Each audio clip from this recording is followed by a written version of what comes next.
The Last Clue, Episode 2, The Computer Disk That Exposed the BTK Killer. For over 30 years, a killer taunted police and got away with it.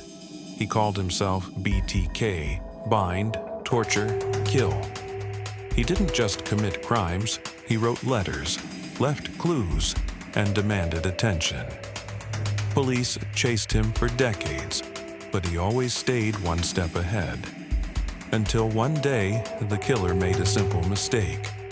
He trusted technology, and that mistake would finally reveal his identity.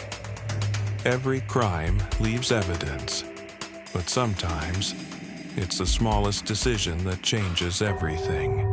This is The Last Clue. The story begins in 1974 in Wichita, Kansas.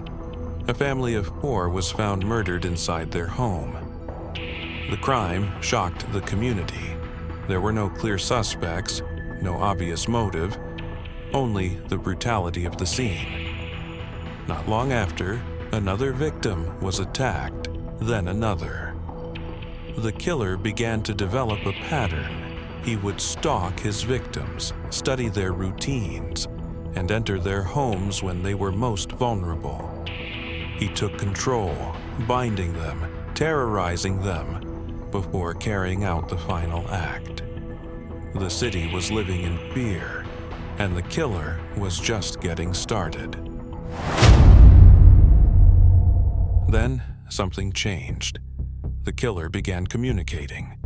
He sent letters to the police and to the media. In those letters, he described his crimes in detail. He gave himself a name: BTK Bind, Torture, Kill. He wanted attention, he wanted recognition, and most of all, he wanted control.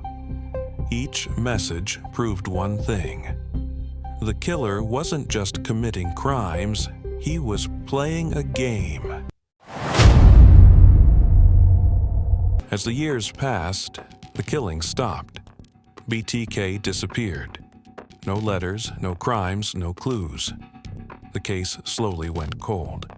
Investigators followed leads, questioned suspects, revisited evidence, but nothing led to a name. Decades passed. Many believed the killer was gone forever, either dead or simply done. But they were wrong. In 2004, BTK resurfaced. He began sending letters again, but this time, technology had changed. The killer asked police a question. If he sent information on a floppy disk, could it be traced? Investigators responded.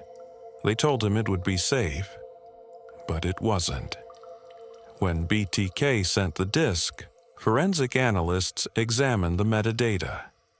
Hidden within the file was a name, Dennis, and a location tied to a church.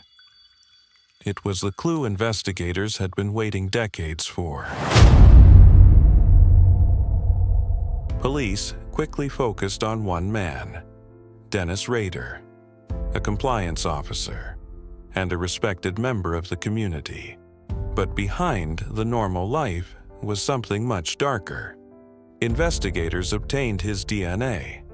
When it was compared to evidence from the crime scenes, it matched. On February 25, 2005, Dennis Rader was arrested. The BTK killer had finally been identified. For decades, BTK believed he was untouchable. He controlled the narrative, he controlled the fear. But in the end, it wasn't a witness or a confession. It was a single mistake, a floppy disk, and the data hidden inside it. In the end, it wasn't luck that solved the case. It was one overlooked detail, the last clue. Subscribe for more true crime stories where one piece of evidence changed everything.